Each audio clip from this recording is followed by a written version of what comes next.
ꯊꯣꯛꯂꯛꯏꯁꯦ ꯁꯨꯝ summer break ꯂꯩꯕꯅꯤꯅ ꯊꯥ 2ꯒꯤ ꯁꯨꯇꯤ ꯊꯥꯕꯅꯤꯅ ꯑꯩꯒꯤ ꯍꯧꯖꯤꯛ ꯈꯛꯇ 6th grade ꯑꯦꯟ ꯂꯣꯏꯗ ꯉꯥꯏꯔꯤ ꯑꯗꯨꯒꯤ ꯊꯣꯛꯂꯛꯄꯅꯤꯀꯣ ꯑꯗꯨꯗꯣ ꯑꯩꯒꯤ ꯁꯨꯝ ꯍꯟꯗꯛ ꯃꯅꯤꯄꯨꯔꯗ ꯊꯣꯛꯂꯛꯏꯁꯦ ꯑꯩꯒꯤ ꯁꯝꯃꯔ ꯕ꯭ꯔꯦꯛ ꯑꯃ ꯑꯣꯏꯕꯒꯤ ꯁꯨꯝ ꯂꯥꯛꯄꯅꯦ ꯑꯩꯈꯣꯏ ꯐꯦꯃꯤꯂꯤ ꯃꯤꯠ ꯇꯧꯅꯕ ꯑꯗꯨꯒꯤ ꯍꯣꯂꯤꯗꯦ ꯑꯣꯏꯕꯅꯤꯅ ꯑꯗꯨꯒ in addition to launch the Licit Prayer Aid ꯁꯤ ꯄ꯭ꯔꯦꯌꯔ ꯑꯁꯤꯗ ꯑꯩꯈꯣꯏꯒꯤ ꯁꯨꯝ ꯑꯩꯈꯣꯏꯒꯤ ꯚꯜꯅꯔꯦꯕꯜ ꯚꯤꯛꯇꯤꯝꯁꯁꯦ ꯑꯩꯈꯣꯏ ꯀꯣꯟꯐ꯭ꯂꯤꯛ ꯋꯥꯔ ꯖꯣꯟ ꯑꯦꯔꯤꯌꯥꯁꯇ ꯑꯣꯏꯔꯣ ꯑꯩꯈꯣꯏ ꯃꯅꯤꯄꯨꯔ ꯈꯛꯇꯪ ꯅꯠꯇꯕꯤꯗ ꯑꯣꯜ ꯑꯣꯚꯔ ꯋꯥꯔꯜꯗꯅꯦ ꯑꯩꯅ ꯂꯣꯟꯆ ꯇꯧꯅꯕ ꯁꯤꯗ ꯂꯥꯛꯄꯅꯦ ꯑꯗꯨꯗꯣ ꯑꯩꯈꯣꯏ ꯀꯣꯟꯐ꯭ꯂꯤꯛ ꯈꯛꯇꯪꯒꯤ ꯅꯠꯇꯦ ꯑꯩꯈꯣꯏ ꯅꯦꯆꯔꯦꯜ ꯗꯤꯖꯥꯁꯇꯔ ꯑꯣꯏꯔꯣ ꯀ꯭ꯂꯥꯏꯃꯦꯠ ꯀꯦꯂꯥꯃꯤꯇꯤꯁ ꯑꯣꯏꯔꯣ ꯑꯗꯒꯤ ꯑꯃꯍꯦꯛꯇ ꯁꯣꯛꯈꯤꯕ ꯃꯤꯉꯩꯗꯣ ꯚꯜꯅꯔꯦꯕꯜ ꯑꯣꯏꯕꯗꯣ ꯈꯤꯇꯪꯗꯕꯨ ꯑꯩꯅ ꯃꯇꯦꯡ ꯄꯥꯡꯕ ꯑꯣꯏꯔꯣꯅ ꯂꯤꯁꯤꯠ ꯄ꯭ꯔꯦꯌꯔ ꯑꯦꯗꯅ ꯍꯦꯜꯞ ꯇꯧꯗꯣꯏꯅꯦ ꯑꯗꯨꯒꯤ ꯂꯣꯟꯆ ꯇꯧꯕ ꯂꯥꯛꯄꯅꯦ ꯑꯗꯨꯗꯤ ꯑꯗꯨ ꯃꯔꯝꯗ ꯑꯩꯅ ꯍꯥꯏꯅꯤꯡꯉꯤꯁꯦ ꯑꯩꯒꯤ ꯑꯉꯝꯕ ꯑꯩꯒꯤ ꯁꯥꯏꯠꯇꯒꯤꯅꯦ ꯑꯩ ꯀꯟꯅ ꯍꯣꯠꯅꯗꯣꯏꯅꯦꯀꯣ ꯁꯤꯒꯨꯝꯕ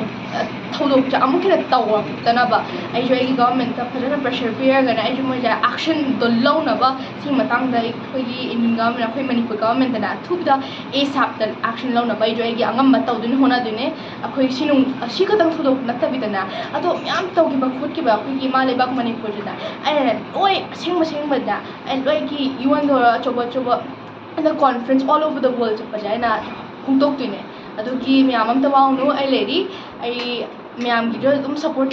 ꯆꯪꯉꯤ ꯑꯗꯨꯒꯤ ꯑꯗꯨꯝ ꯁꯞꯄꯣꯔꯠ ꯄꯤꯕꯤꯌꯨ ꯅꯨꯡꯁꯤꯕ ꯄꯤꯕꯤꯌꯨ ꯍꯣꯏ